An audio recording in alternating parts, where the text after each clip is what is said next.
Hey everyone, this week we're going to talk a little bit about the mental side of being an entrepreneur and some of the challenges that go along with it. And I've struggled with a bunch of these challenges myself. And so I have some tips and tricks for you as you enter the world of a boss and a schedule set for you. So one of the biggest things that I've struggled with and people I talk to also struggle with is that when you're your own boss, there's nobody breathing down your neck waiting for you to hand in that project or that report, or in our case, telling you where to be and having you make sure you do all your charts on time. It's kind of up to you. But the clinical stuff you guys can handle. You know how to get that done. You've been through residency, you've been through your training programs, and the clinical stuff you guys can kind of do with your eyes closed sometimes. But as far as the entrepreneurial side, it's a little bit harder because there's no more urgency behind all of your actions, right?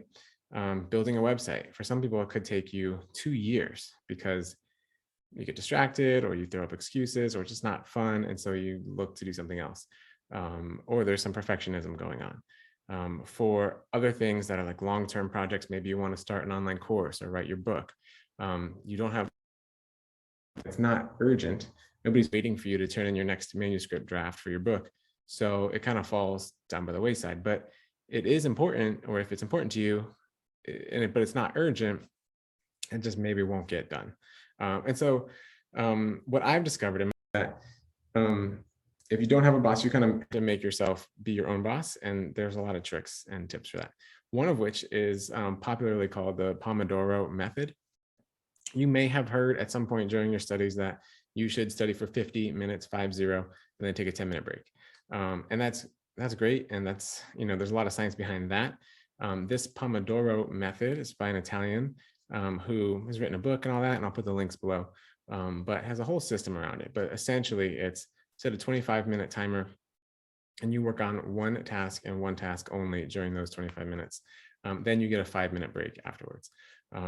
Now, it sounds really simplistic, and it honestly is, but for those of you struggling with indecision or overwhelm, like writing down all the things you have to do on a list, then selecting them one by one and just setting a 25-minute timer. It can be a kitchen egg timer. It can be, a timer on your phone. Physical timers have been shown to work better. So a kitchen timer would be better than a phone timer. But if you can't stand the click, click, click, click, click of like a timer like that ticking away, there's other options. It's called the Pomodoro Technique because this Italian man used a kitchen timer shaped like a tomato, which in Italy is Pomodoro. And so it became the Pomodoro Technique because his egg timer was shaped like a tomato. There's other options out there. Again, you can use your phone. It can be free. I like to use this clock.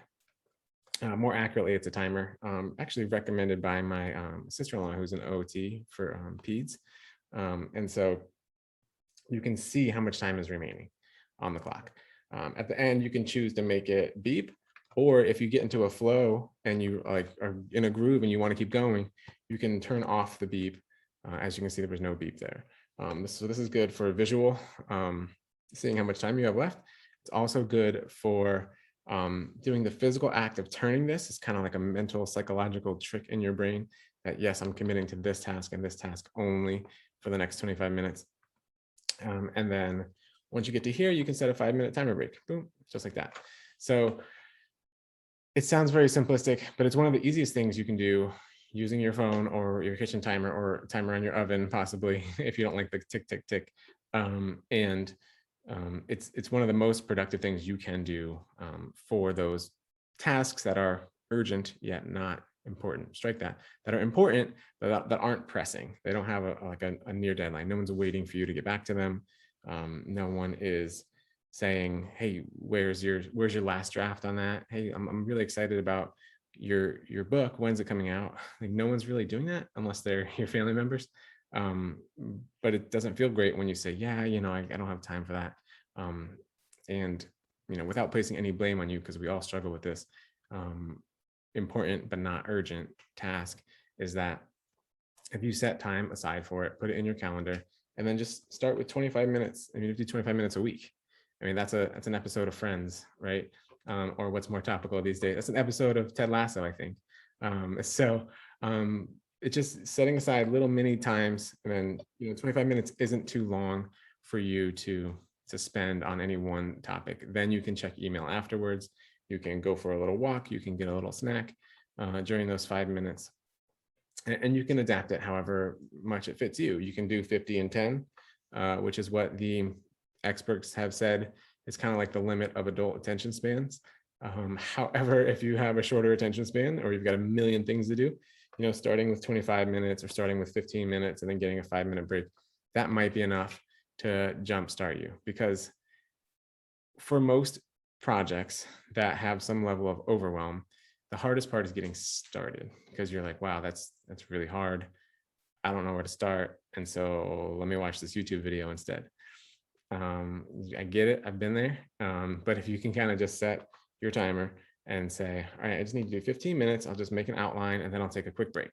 Right. And that's a lot more with the psychological tricks. I mean, there's all the science behind it. And some of you that are in, brain health may know all the names for these tricks, but it's just kind of reinforcing, positive reinforcement for you and your brain. So if you're struggling with a long-term project or something that as an entrepreneur is no longer, you don't have anyone to answer to, then I suggest this Pomodoro method or the timer method, however you want. And I'll put links to the original book, and his website has a bunch of great information, and that's free. But it doesn't take long to get started. You could probably do it today. So I hope that helps you with your entrepreneurial journey as you prioritize things that are important, but maybe aren't quite urgent today. So you can make them urgent in your brain by using the Pomodoro technique. All right, we'll see you guys next time. It's my journey.